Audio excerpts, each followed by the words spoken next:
Oi, gente! Eu sou a Pit, você está no Pitcast e hoje a gente vai falar sobre o infinito que a gente carrega dentro da gente. A gente vai conversar com uma artista aqui que eu sou apaixonada pelos trabalhos dela e a gente vai falar sobre esse movimento da arte na nossa vida. Quando eu era criança, eu era uma criança um pouco esquisita. Eu gostava muito de assistir Charlie Chaplin no domingo. E gostava de assistir Os Três Patetas. Até hoje eu durmo assistindo Os Três Patetas. Charlie Chaplin mesmo. Tem aquele outro Gordo e o Magro. Sempre gostei muito desse tipo de comédia e desse tipo de arte, né? E era aquela criança estranha que acordava de madrugada para escrever, pegava a minha máquina de escrever, aquela que vocês veem aqui de vez em quando, era exatamente naquela. Pegava minha máquina de escrever e ficava escrevendo de madrugada.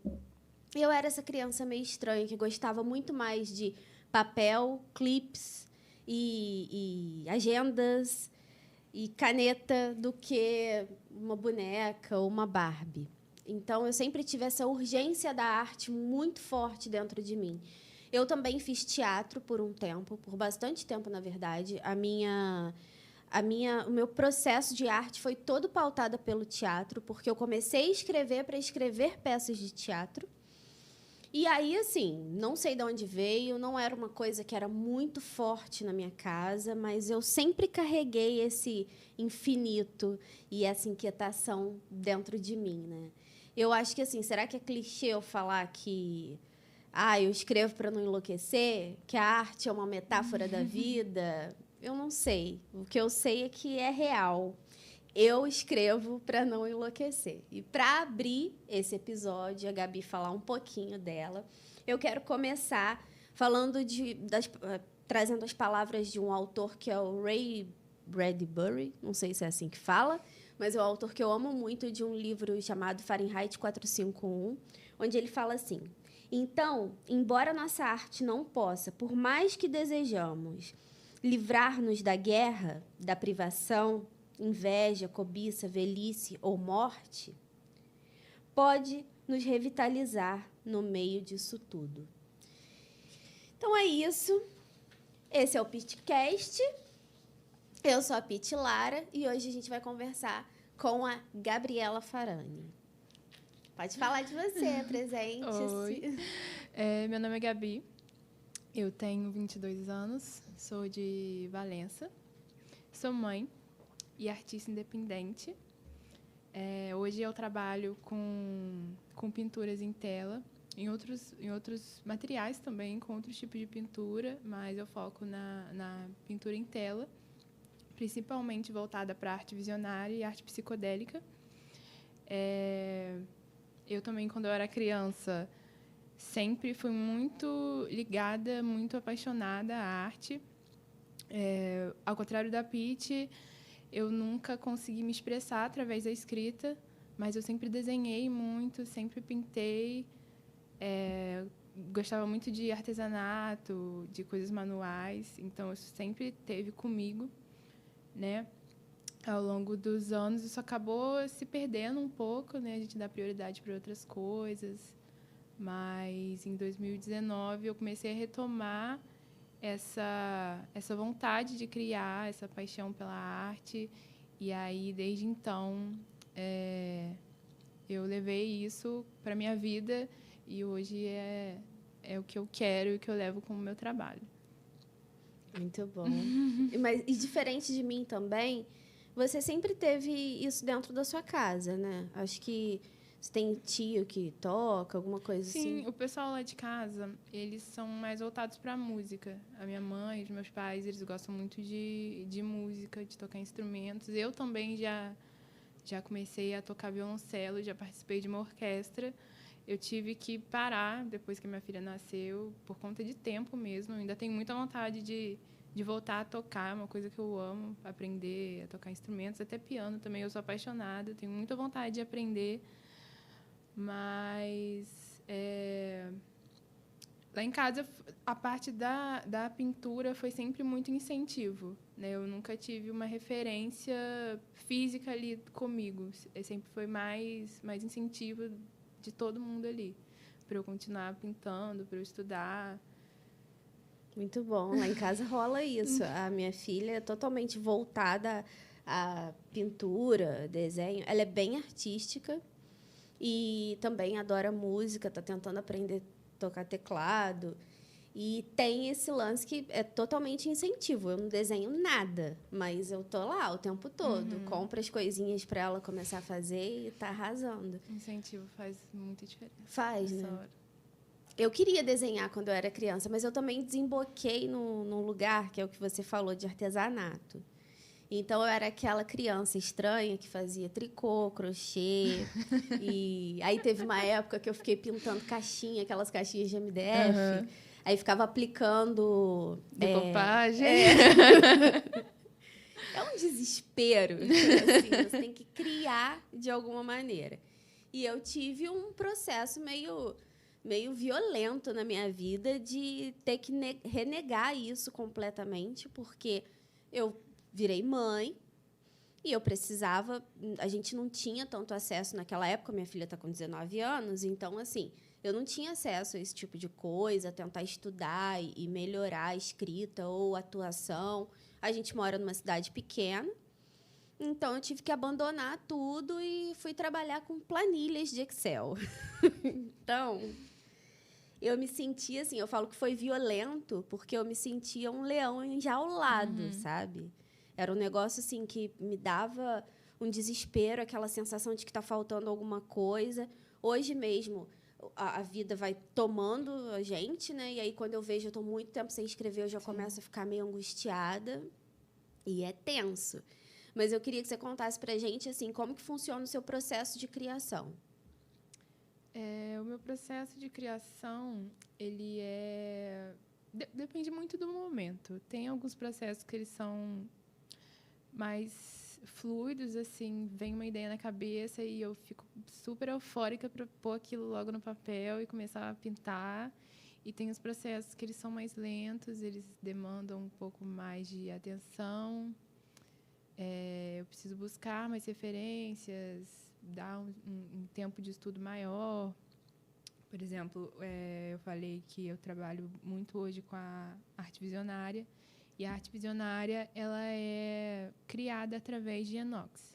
Esses enox eles são chamados de estados não ordinários de consciência, e eles podem ser atingidos através de, por exemplo, meditações, sonhos, viagens astrais, algumas experiências, por exemplo, espirituais ou então religiosas. Quando você utiliza de alguma substância enteógena, como cogumelo, cannabis, enfim. E a maioria dessas telas, né, a grande parte delas, foi em algum momento da minha vida em que eu passei por essas experiências. Então, tem algumas artes que são muito mais fluidas, eu consigo pegar ali e fazer rápido, na hora. E tem outras que elas demandam um pouco mais de tempo, um pouco mais de estudo. Depende muito do momento, do que eu estou vivendo. Histórias também são assim. Às vezes você tá...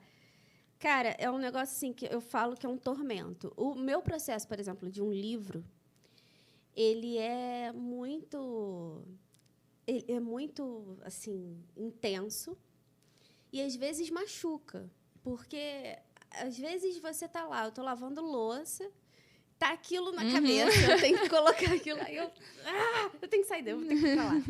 E assim, eu tive uma experiência de escrever um livro que chama A Voz da Minha Alma, que foi assim muito doloroso, foi muito doloroso. Foi uma coisa de...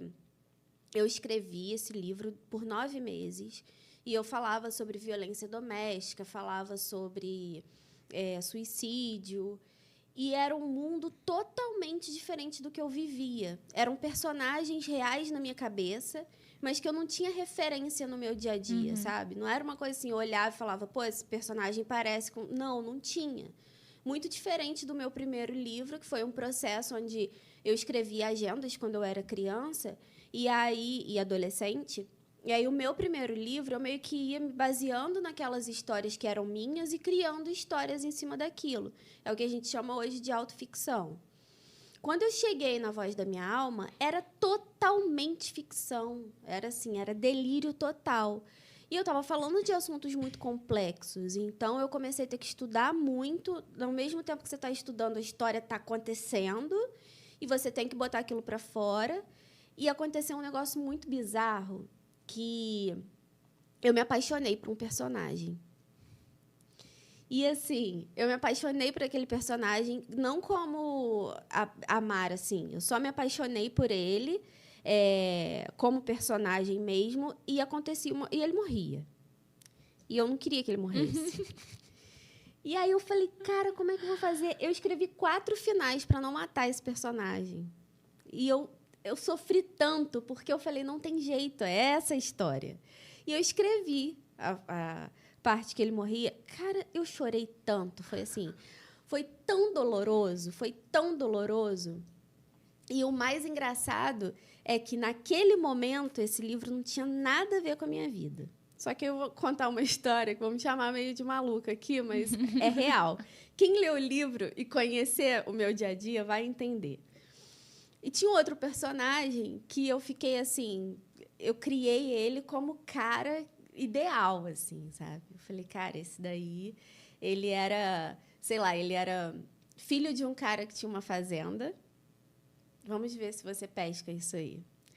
Ele gostava muito de fazer comida, andava com um pano de prato no ombro. Real. Era alto, moreno. E aí, pô, isso foi há muito tempo, né? E, de repente, hoje, no dia a dia, quando eu olho para o meu companheiro e falo assim, meu Deus, é ele, eu criei. É bizarro. Então, tem essa coisa meio holística da arte, que a sua é totalmente holística, mas até quem não está vivendo isso, não está mergulhado nisso, a arte é uma parada assim, que é bizarro o quanto que mexe com a gente, o quanto coloca a gente, assim, a gente que tem essa necessidade, coloca a gente no eixo, né? Então, o meu processo de criar um livro, às vezes ele é muito rápido, o livro infantil, para mim, é muito rápido. Ele já está ali na minha cabeça, eu sento por 15 minutos, escrevi, depois eu só venho lapidando mesmo. Agora, pô, esse outro, 9 meses escrevendo. E doloroso, e assim, horrível, mas saiu, e eu tenho muito orgulho dele. E apesar de todo sofrimento, né? Aí eu queria ver com você também, quando que foi que essa urgência assim surgiu na sua vida? Porque, como você falou, né, foi em 2019 que você... Foi. Como que foi isso? O que aconteceu? Em 2019, eu comecei a ir em festas de Psytrance. E lá eu tive muito contato com arte, um contato que eu não tinha há muito tempo. E aí eu fiquei doida. Fiquei muito doida, de vontade de criar de novo, de ter esse contato de novo com a arte. Quando eu era pequena, eu já tinha esse contato. Quando eu ia em alguma exposição, museu, eu ficava louca. Eu falava, meu Deus, eu preciso pintar numa tela. Só que eu nunca tive a ação de, vou comprar uma tela aqui e vou pintar. Sempre foi uma vontade que fui deixando ali e foi esquecendo, né? Você desenhava no papel? Eu desenhava no papel, com lápis de cor, com aquarela, mas na tela eu nunca peguei. Mas eu sempre ficava, tipo, estarrecida olhando aquelas telas em museu, aquelas coisas assim. Ficava, meu Deus, um dia eu preciso fazer isso. Uhum. E aí, depois de 2019, com esse contato, eu me surti uma vontade muito grande. Eu comecei, no Instagram mesmo, a ter um contato maior com artistas ali dentro, vendo os trabalhos dele. E isso também me deu um gás. E aí veio a pandemia. Nesse tempo da pandemia, em que a gente ficou trancado em casa, foi o que eu precisava ali para poder falar, não, agora vai. Aí eu comprei minha primeira tela, meu primeiro kitzinho de material ali, mais simples, e pintei. Só que foi até esse quadro aqui. Entre Mundos. Foi uma pintura dessa, assim, super fluida. Eu não sabia de nada, eu não sabia de técnica. Eu só senti que eu tinha que pôr ali na tela e fui fazendo. Como saiu isso aí, eu não faço a menor ideia. Hoje eu falo que, né, 2 anos depois eu engravidei, e hoje eu falo, caraca, será que foi um insight, Eu ia perguntar isso. alguma coisa assim? Caramba! Porque eu nunca na minha cabeça eu ia passar assim, pô, vou pintar um bebê aqui, do nada. Foi uma pintura muito fluida que surgiu... que só surgiu, né? Não foi programada, eu só senti de pintar e... Você tem uma foto dessa, da Sol, quando ela nasceu, né? Assim, que lembra um pouco essa, né? Tem. Nossa, cara, muito legal. Ai, e assim, como que você se conecta com o mundo para se inspirar? O que faz você se inspirar? Você já falou, né, dessa vertente da arte visionária e psicodélica, mas assim, as coisas no dia a dia. O que você precisa fazer assim para se inspirar? Eu, no meu caso, o meu é leitura. Eu gosto muito de filmes, né? Isso daí é mais material, mais do que inspiração. Filme você pega diálogo e tal. Vou por essa é meio que técnica também de você analisar aquilo tudo. Mas eu também tenho o lance do Pinterest, que é uma coisa que as pessoas não acreditam, porque o Pinterest é muito visual. Para mim, esse visual, ele me instiga a escrever. Então, o Pinterest também me ajuda muito. Sim, eu fico nele muito tempo também. Além dele, acho que a música também. A música. Música me inspira bastante. E estar em contato também, assistir o processo de outros artistas criando, pintando. Eu gosto muito de assistir. Não necessariamente arte visionária também, pode ser outros estilos de arte, mas eu fico viajando também, vendo processos de outros artistas. Eu acho isso muito maneiro. E até é bom para... Às vezes a gente não conhece alguma técnica e eu vejo a pessoa fazendo aquilo e falo, caraca, dá para fazer isso. Então dá para dar uma boa viajada, assim... olhando o processo desses outros artistas, eu acho bem bacana. E você pode ter material para saber por onde começar a estudar uma outra coisa, né? Com certeza. Entendi. E eu até perguntei, botei isso aqui no roteiro, né? Que a sua... Mas eu não sabia que isso aqui era o primeiro. As suas obras, muitas vezes, traduzem essa experiência materna. E como que essa experiência... E a gente agora já vai falar de uma coisa que é outra arte, né? Ser mãe. E quando eu faço essa pergunta, que é como você se descobriu mãe, vai mais do que o teste positivo ali. Mas, assim, aconteceu alguma coisa que você olhou e falou, cara, agora eu sou mãe. Quando que foi isso, assim, que virou? Acho que foi no puerpério. Puerpério é aquele balde de água fria, né? Até a Sol nascer, eu não... Assim, por mais que eu estivesse grávida, já estivesse com barrigão, tudo ali, o quarto, roupa... A ficha não cai. Enquanto você não vê a criança ali, a minha ficha não caiu. E foi no puerpério passar por aquele processo todo. Acho que foi ali que eu comecei a perceber melhor que eu estava me tornando mãe, né? Porque acho que não é de repente assim também, é um processo mais longo, mais intenso. É um processo de muito amadurecimento. Você está ali se dedicando, se doando para criar um outro ser que também está se descobrindo e se desenvolvendo. E é assim para sempre. A gente se descobre juntas. E eu falo isso porque, para mim, por exemplo, né, eu passei por todas as fases. Tenho uma de 19, então, assim, eu vi tudo acontecendo. E é muito bizarro quanto que essa transformação acontece com os dois, com aqueles dois indivíduos, sabe? Com a mãe e com o filho. Porque enquanto a filha está se descobrindo adolescente, a mãe está descobrindo uma filha adolescente. Como é que eu vou agir agora? E aí, enquanto a outra já está se descobrindo adulta, você está descobrindo uma filha adulta. Como que faz? Cadê o manual? Me explica. Eu posso proibir isso? Eu posso amarrar no pé da mesa? Dá esse desespero. E como que...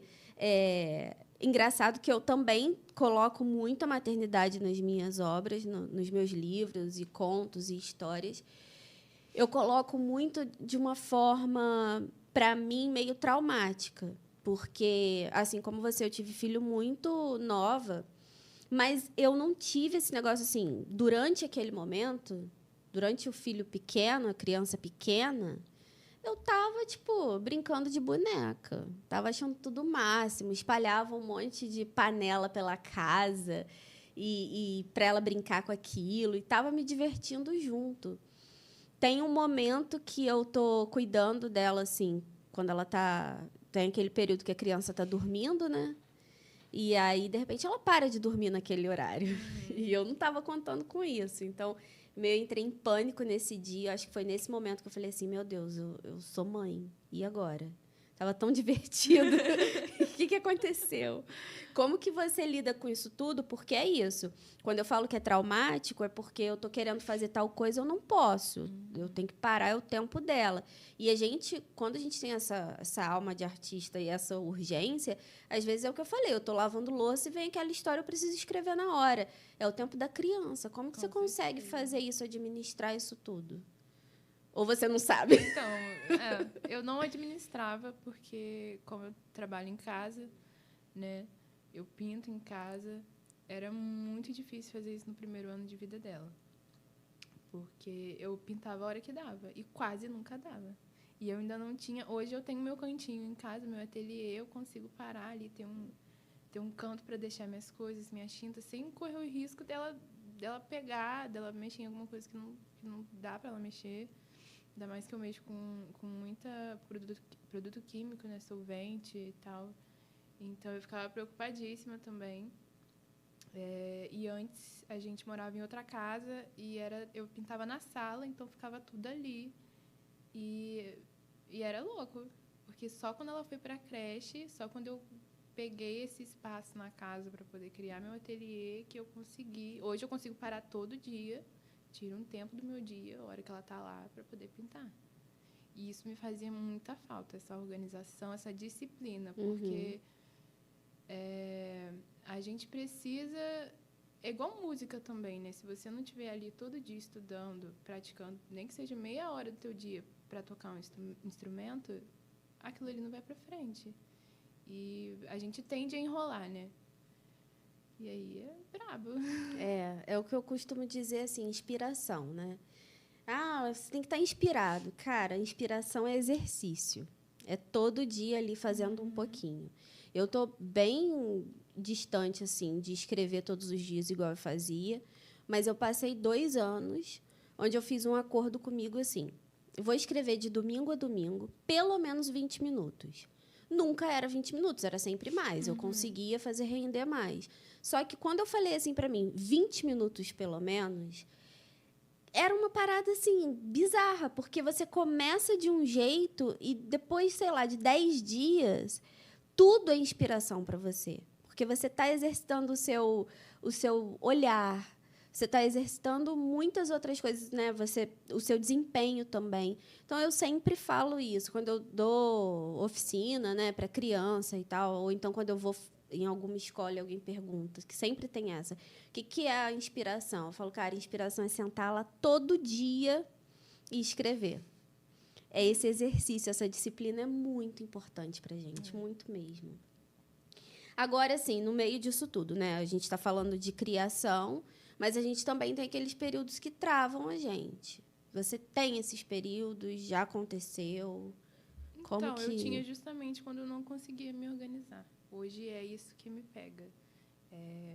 Quando eu não me organizava, quando eu não tinha esse tempo do dia para poder tirar, sentar e pintar, quando eu conseguia ter esse tempo, eu não pintava. Porque eu ficava enrolando, eu ficava, ai meu Deus, eu não sei qual que eu pego primeiro, eu não sei o que eu tenho que fazer. Quando eu consigo me organizar, eu eu já paro. Pera, hoje eu vou pegar essa tela, eu vou fazer isso e isso, amanhã essa outra aqui. E aí o trabalho vai rendendo. Agora, quando era tudo uma bagunça, quando né, eu não tinha esse tempo para poder tirar, nossa, eu ficava louca. Aí tudo Era o desandava. bloqueio criativo, né? Que a galera fala. Às vezes tem um monte de coisa bloqueando aí.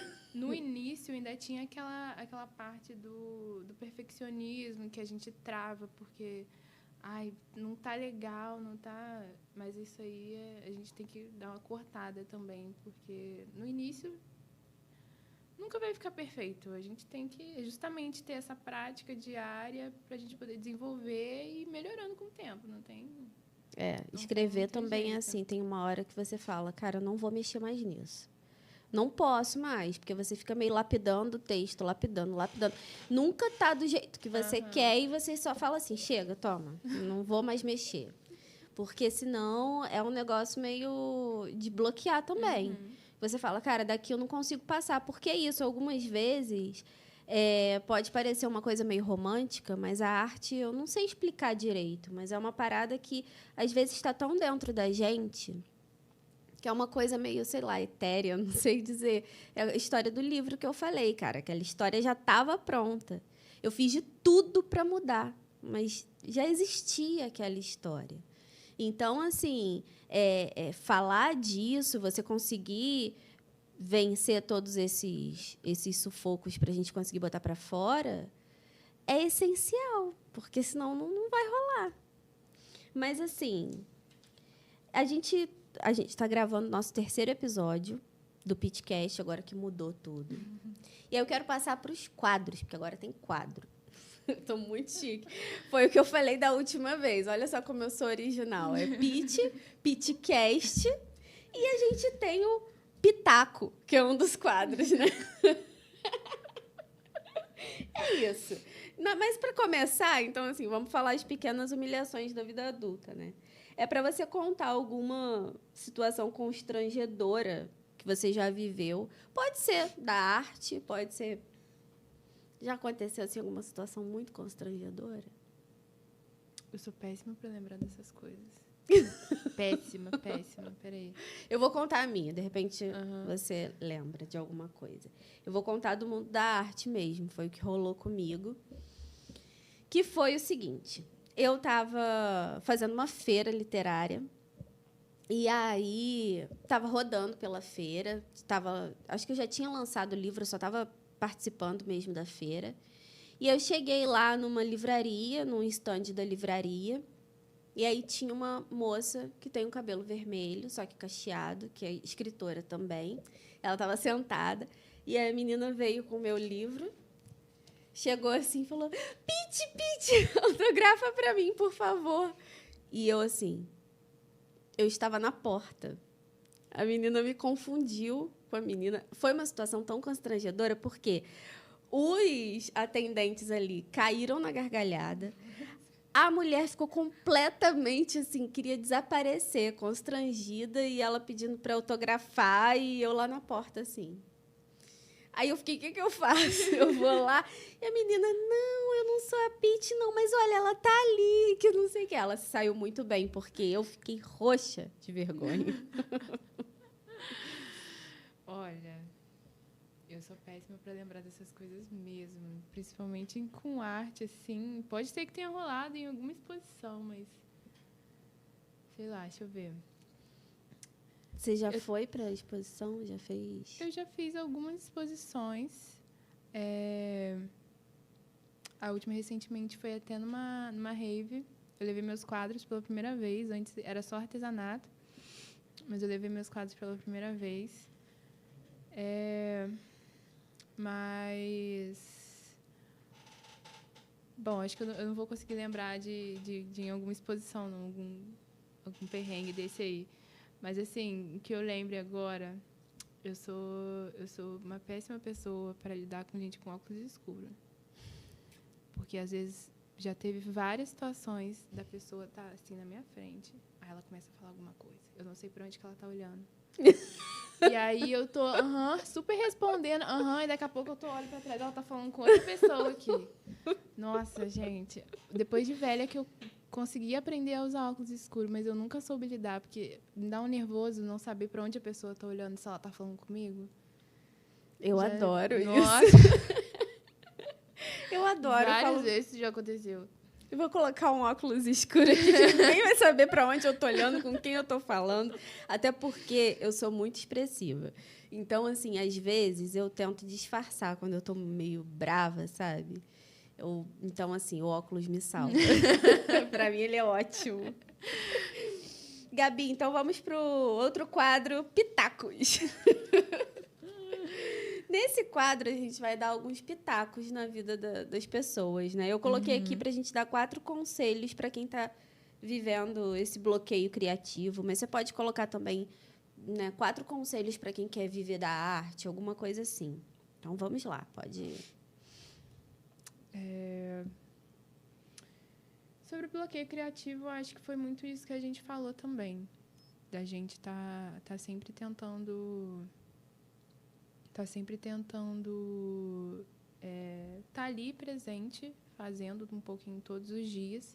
E, principalmente no início, eu acho que é importante a gente... Isso é muito difícil, mas eu acho que é muito importante a gente tentar não se espelhar em outros artistas ou em outras pessoas que estão ali trabalhando na mesma coisa que você. Porque a gente tem a mania péssima de ficar se comparando. E quando a gente está começando, quando a gente ainda não está satisfeito o suficiente com o que a gente está fazendo, a gente se compara muito e olha o outro e fala, pô, isso aqui não está legal, isso aqui não está legal. Aí começa aquela trava, né? O negócio não está ficando bom, não está fluindo e a gente desiste. Muitas vezes para no meio e não continua por conta disso. É verdade. Muito artista, eu já vejo, assim, já vi alguns artistas começando naquele pique todo e aí a coisa não flui e eles param de criar. Até porque a arte, a gente desenvolve, assim, umas coisas... Por exemplo, eu vejo as coisas que você pinta... Cara, eu não sei, eu posso estar errada, mas eu acho que onde eu olhar, eu vou pensar, nossa, a Gabi que fez isso aqui. Porque tem alguma coisa que você olha, você fala...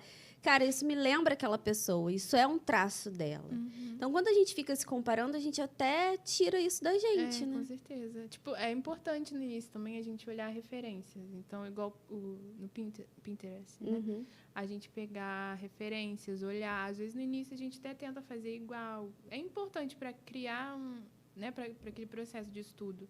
Mas a gente acaba quebrando um pouco essa liberdade criativa, essa liberdade artística que a gente tem de poder estar criando da nossa forma. E acaba que a gente não desenvolve esses traços que são nossos, que dão identidade para o que a gente está fazendo. Né? É verdade. O que eu dou de conselho é o que eu falei mesmo. Inspiração é se exercitar todos os dias. Senta todo dia. 10 minutos, 5 minutos, vai lá. Faz o que você tem que fazer. É meio que sentar, quando a gente escreve, é sentar na frente do computador e falar assim, tá. Vai escrevendo umas palavras aleatórias, deixa fluir. No início vai ser assim, vai estar meio travado. Eu acredito que qualquer arte é isso. Você ter aquele tempo de você parar e falar, não, esse tempo, nem que eu vá ficar olhando para a parede, eu vou tirar esse tempo para isso. E... uma coisa que eu sempre falo, que é esse lance da inspiração. Ela não é mística, ela precisa de repertório, ela precisa estar ali. Não é uma coisa que vai vir do nada. Tem que ter o exercício, tem que ter... É o que a Gabi está falando. Por mais que a arte dela tenha essa pegada, cara, se não parar para poder se dedicar àquilo, a olhar para você mesma... Porque também tem isso. Às vezes, a inspiração ela depende daquele tempo que a gente está dedicando a gente, né? Da gente meditar, da gente fazer uma respiração, da gente assistir alguma coisa. Assistir, que eu falo, não é só um filme. Eu gosto muito da contemplação, sabe? Eu gosto muito de trilha. Então, quando eu vou fazer trilha, ficar olhando aqueles morros, assim, ficar vendo mato, eu chego em casa completamente inspirada, cara. É muito bom, é muito gostoso. Então, ter essa possibilidade de contemplar o nada, sabe? Ou tudo é muito importante, muito mesmo. Eu queria, então, se você pudesse falar um pouquinho sobre essa. Você já falou dessas, né? Agora, sabe o que eu queria te pedir também? Para você explicar como funciona aqueles... Como que você chama mesmo? Você vende o print. Print. Como que funciona isso? Então, o print ele é uma reprodução das telas, uma reprodução impressa. E aí tem prints, a gente pode imprimir em tamanhos maiores do que a tela, em tamanhos menores, tem diversos tipos de papel hoje. Tem até o Fine Art, que é uma impressão de maior qualidade. E aí, geralmente, até a gente acha Fine Art em alguns museus. Então, se a gente ver bem cuidado, se a gente colocar uma moldura, um vidro ali, ele dura muito, muito tempo. E como é uma impressão, a gente consegue vender ele a um preço mais acessível do que sairia uma tela original, né? E aí, eu já fiz alguns prints inclusive, essa série dos cogumelos eu já fiz também. Dessa aqui também, já fiz. Eu lembro dessa eu vi. E aí, como que foi, assim, essa aqui? Como foi o processo dela? Essa tela, ela se chama Fênix que Olham por Nós. Ela foi um processo muito fluido também. Eu estava no terreiro, uma vez, e aí eu cheguei em casa com muita vontade de desenhar. Acho que foi em 2020... Eu acho que eu já estava até grávida da Sol, 2021. Eu cheguei em casa com muita vontade de desenhar, eufórica, negou, eu falei, eu precisava pôr alguma coisa no papel, eu não sabia o que ia sair ali, só precisava pôr. Eu cheguei, eu desenhei, e aí foi saindo um rosto. Eu tenho até, acho que uma foto no meu Instagram dela, quando eu estava começando. Saiu um rosto, e aí... Uns dias depois, eu tentei umas 3 vezes pegar nela de novo para ver se o desenho saía daquilo, né? Dava uma desenvolvida, nada. Tentei fazer cabelo, apagava. Desenhava, apagava. Só ficou aquele rosto. Eu falei, não, deixa eu passar para a tela, que na tela eu vou saber o que fazer. E aí, na tela, fluiu. Tem umas artes que são assim, o processo vai até certo ponto, né? Acho que eu costumo desenhar, mas não é o que eu amo fazer. Eu sei que, assim, quando o desenho for para a tela, eu consigo desenvolver muito melhor. Todos você primeiro faz no papel e depois vai para a tela, ou tem alguns que vai direto? Tem alguns que vai direto. Tem umas 2 telas lá em casa que eu fui direto na tela, só fui fazendo.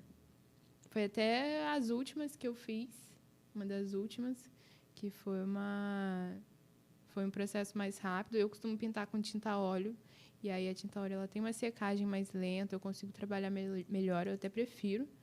Mas essas últimas aí eu fiz com a acrílica, que a acrílica, a secagem dela é bem mais rápida, dá para fazer uma coisa... em algumas horas ali você consegue acabar. E foi bem maneiro, foi um teste. Eu não me dou muito bem com a acrílica, mas eu estou aprendendo a mexer com ela agora. E para as artes mais fluidas, assim, uma coisa mais rápida, mais... Essas aqui, você falou que faz parte de uma série? Sim. A outra. São 3, pode?